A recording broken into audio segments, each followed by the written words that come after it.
টাকা পাচার বন্ধ না হলে রাজস্ব আয়ের লক্ষ্য পূরণ সম্ভব নয়, আশঙ্কা পরামর্শক কমিটির। শিগগিরই দেয়া হবে সংস্কার প্রতিবেদন।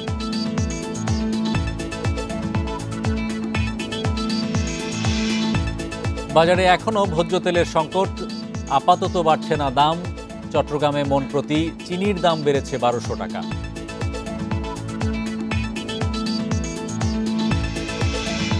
রাজনৈতিক পট পরিবর্তনের প্রভাব বৈদেশিক ঋণে, অর্থ বছরের ব্যবধানে প্রতিশ্রুতি কমেছে ৬৭ ভাগের বেশি।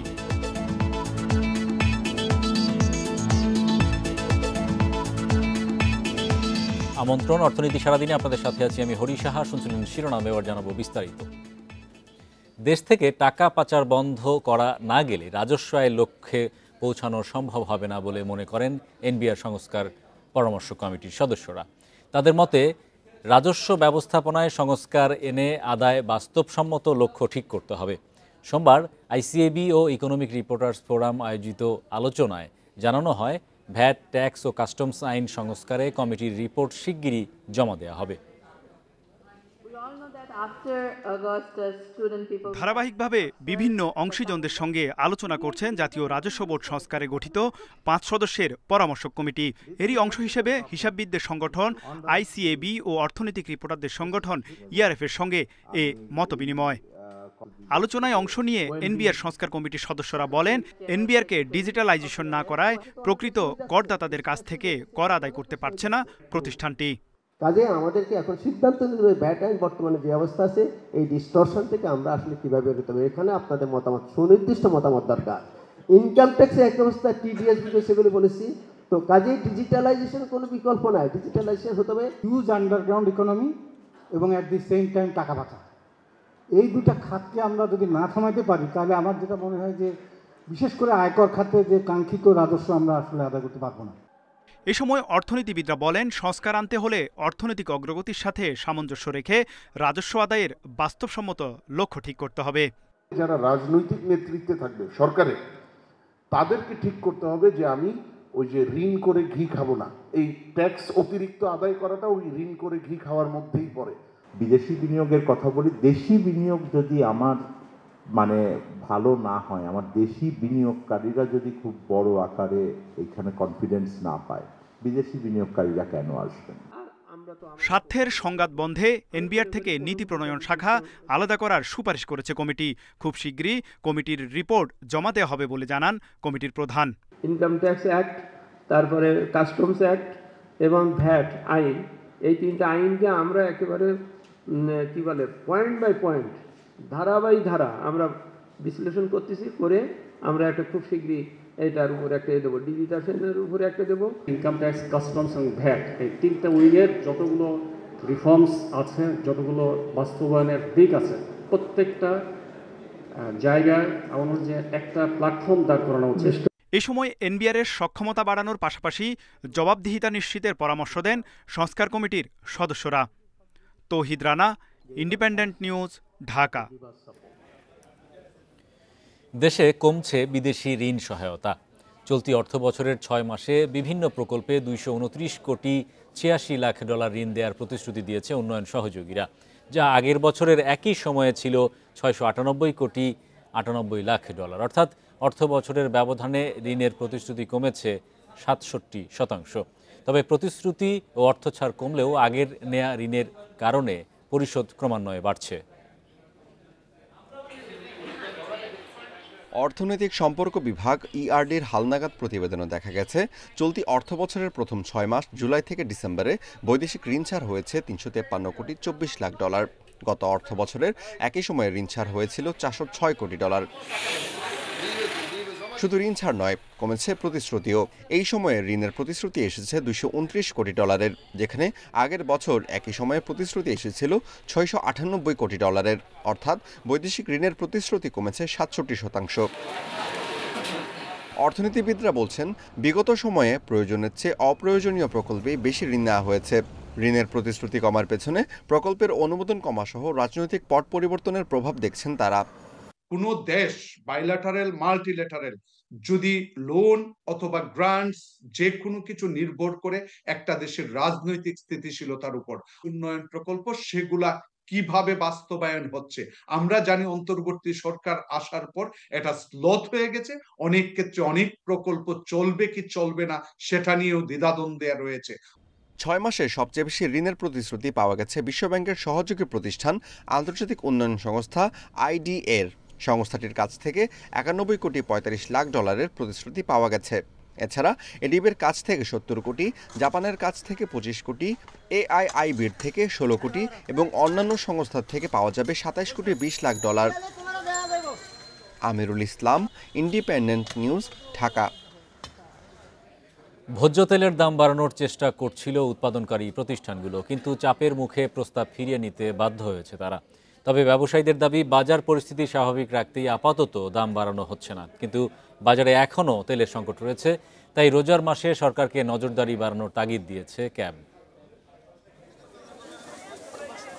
বাজারে বোতলজাত ও খোলা সয়াবিন তেলের সংকট রয়েছে, তারপরও দামও চড়া। টিসিবির হিসাবে এক সপ্তাহে দাম বেড়েছে 2.5%। খুচরা বিক্রেতারা বলছেন, চাহিদার তুলনায় তেল সরবরাহ করা হচ্ছে কম। কৃত্রিম সংকট তৈরির অভিযোগ তুলেছেন কোম্পানির বিরুদ্ধে।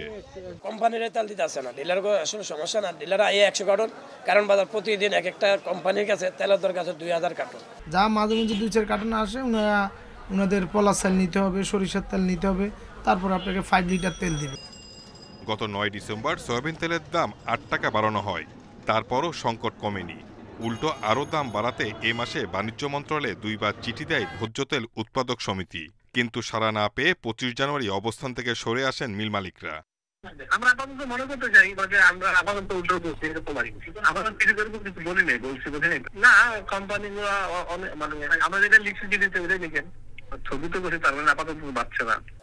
তবে ক্যাব বলছে এখনই স্বস্তির কিছু নেই, রোজার বাজারের জন্য সতর্ক থাকতে হবে, ব্যবসায়ীরা সুযোগ নিতেই পারে।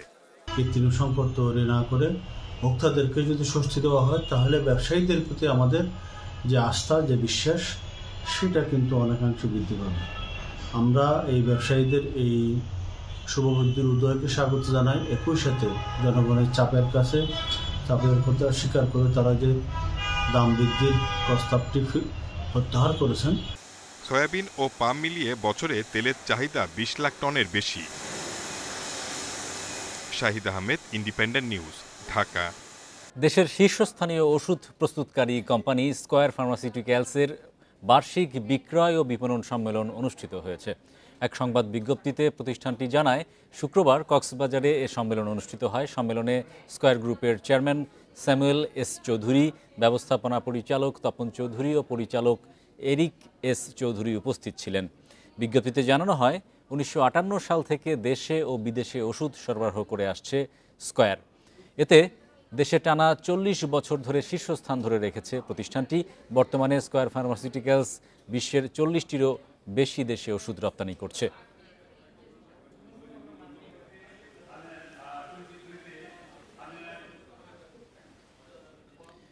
জুলাই আন্দোলনের পর দেশের রপ্তানি প্রক্রিয়াকরণ অঞ্চল বা ইপিজেডগুলোতে বিদেশি বিনিয়োগ কমেছে 22.33%। সোমবার এক সংবাদ সম্মেলনে এসব তথ্য জানিয়েছে বাংলাদেশের রপ্তানি প্রক্রিয়াকরণ এলাকা কর্তৃপক্ষ বেবজা।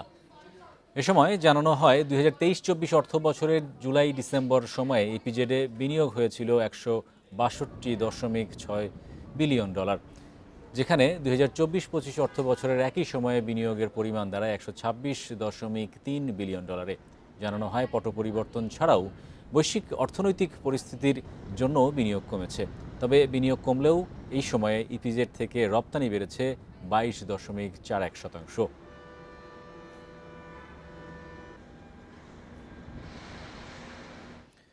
খুলনায় ট্যাঙ্ক লরি শ্রমিক নেতাকে গ্রেপ্তারের প্রতিবাদে ধর্মঘটে শ্রমিকরা।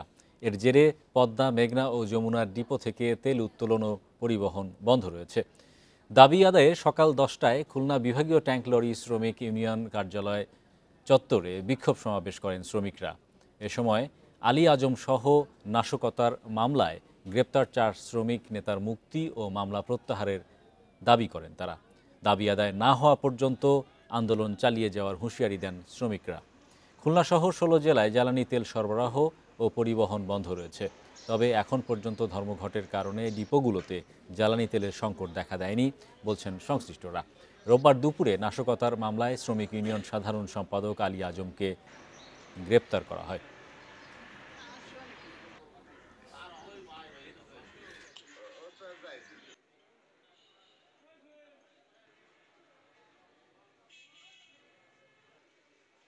ছয় নম্বর ওয়ার্ডের সে সাবেক সহসভাপতি বিএনপির, তারপরও বিএনপির কিছু কুচক্র মহল তার নামে একটা মামলা দিচ্ছে। আমরা সেই মামলার ইস্যু থেকে আমরা কর্মবিরতি জানাইছি, আমাদের মামলা প্রত্যাহার না করা বন্ধু আমাদের কর্মবিরতি চলবে। ৩ বছর না যেতেই বেহাল অবস্থায় শেরপুরের নালিতা বাড়িতে ভূমিহীন ও গৃহহীনদের আশ্রয়ন প্রকল্পের ঘর। বরাদ্দ ১৩টি ঘরের দেয়ালে ফাটল ধরে প্লাস্টার খুলে পড়তে শুরু করেছে। যে কোনো সময় দেয়াল ভেঙে পড়ার শঙ্কায় বাসিন্দারা দ্রুত ঘর মেরামতের ব্যবস্থা নেওয়ার আশ্বাস দিয়েছে প্রশাসন। নালিতাবাড়ির কাকরকান্দি ইউনিয়নের সোহাগপুর গ্রামের দরগার পুকুর পাড়ের আশ্রয়ন প্রকল্পের বাসিন্দা মালেসা বেগম মুজিব বর্ষের উপহার হিসেবে ঘর বরাদ্দ পান এই বিধবা। কিন্তু মাত্র ৩ বছরের মধ্যে তার ঘরের মেঝে ও দেয়ালে ফাটল ধরেছে, খসে পড়েছে দেয়ালের প্লাস্টার। ফলে শঙ্কা আর আতঙ্কে মালেসা বেগম। খুললে পড়ে যেতেছে, জিনিসপাতি যে পাইপ টাইপ দিয়েছিল এগুলো সব ভাঙ্গে ভেঙে যেতেছে, বাইরে থেকে বাইরে যে হেনিতে ভেঙেই যেতেছে। শুধু মালেসা নয়, আশ্রয়ন প্রকল্পের ১৩ পরিবারের সবারই একই অবস্থা। তাদের অভিযোগ, নিম্নমানের উপকরণ ব্যবহার করে মানসম্মত ঘর নির্মাণ না করায় বেশিরভাগ ঘরের ভেতরে বাইরে ফাটল দেখা দিয়েছে। আবার পুরো কাজ না করেই একাধিক পরিবারকে ঘর সরবরাহ করা হয়েছে। ঝড় বৃষ্টি এলেই আতঙ্কে থাকেন তারা। ঘর ফাইটটা দেখেছে তো আমরা তো থাকতে ভয় করি, এনতে মারি টুহাই না এই যে টুইটু পুচ্ছি আর রয়েছেই সব মাড়ি মুড়ি না একটু ভালো করে দেন, কোন সরকারের যেটা বাজারে চই দেয়। এই ঘরগুলো কাজ ঠিক হচ্ছে না, তো তারা মিস্ত্রি যারা আছে তারা বললো যে সরকারি অনুদান যেগুলো আইছে তারা ওইভাবেই কাজ করতেছে। তো আমরা এটা আবার টিউন অফিসে জানাই, তারাও আজ পর্যন্ত কোনো ব্যবস্থা নেয়নি। খোঁজ খবর নিয়ে প্রয়োজনীয় ব্যবস্থা নেয়ার আশ্বাস দিয়েছেন কর্মকর্তারা। যখন ঘর করছিলাম প্রথম পর্যায়ের কাজ, এই বিষয়ে আসলে আমাকে কেউ কোনো অভিযোগ দেয়নি, আপনার মাধ্যমে শুনলাম। আমরা যেহেতু অভিযোগ পেয়েছি আমরা তদন্ত করব এবং আপনার যে ঘরগুলো ক্ষতিগ্রস্ত আছে আমরা সংস্কারের প্রয়োজনীয় ব্যবস্থা গ্রহণ করব।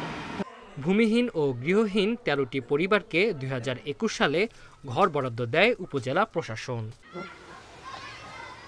Independent news. টানা ৪ কার্যদিবস প্রধান সূচক কমেছে ঢাকা স্টক এক্সচেঞ্জের। সপ্তাহের দ্বিতীয় কার্যদিবসে ডিএসসির লেনদেনও বেড়েছে। রোববার ডিএসসিতে লেনদেন হয় ৩৪৪ কোটি টাকার শেয়ার। প্রধান সূচক ডিএসসি এক্স ২.৩২ পয়েন্ট কমে দাঁড়িয়েছে ৫,১৩০ পয়েন্টে।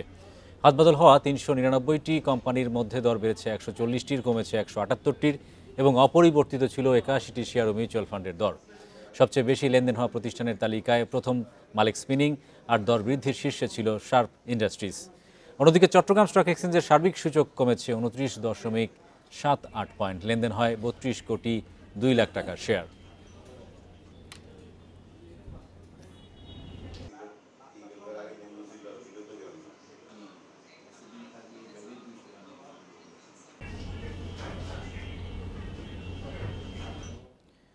এবারে জানাবো বিশ্বের প্রধান মুদ্রার সাথে টাকার আজকের বিনিময় হার। অপরিবর্তিত যুক্তরাষ্ট্রের ডলারের দর বিনিময় হয়েছে ১২২ টাকায়। যুক্তরাজ্যের পাউন্ডের দর কমেছে, বিনিময় হয়েছে ১৫৬ টাকা ৫০ পয়সায়। দর কমেছে ইউরোরও, বিনিময় হয়েছে ১৩১ টাকা ৫৪ পয়সায়। ভারতীয় রুপির দর অপরিবর্তিত, বিনিময় হয়েছে ১ টাকা ৪৫ পয়সায়। অপরিবর্তিত সৌদি রিয়ালের দর বিনিময় হয়েছে ৩২ টাকা ৬৯ পয়সায়। অপরিবর্তিত আরব আমিরাতের দিরহামের দরও বিনিময় হয়েছে ৩৩ টাকা ৩৮ পয়সায়। কুয়েতি দিনারের দর কমেছে, বিনিময় হয়েছে ৩৯৮ টাকা ৩৬ পয়সায়। মালয়েশিয়ার রিঙ্গিতের দর বেড়েছে, বিনিময় হয়েছে ২৮ টাকা ৫ পয়সায়।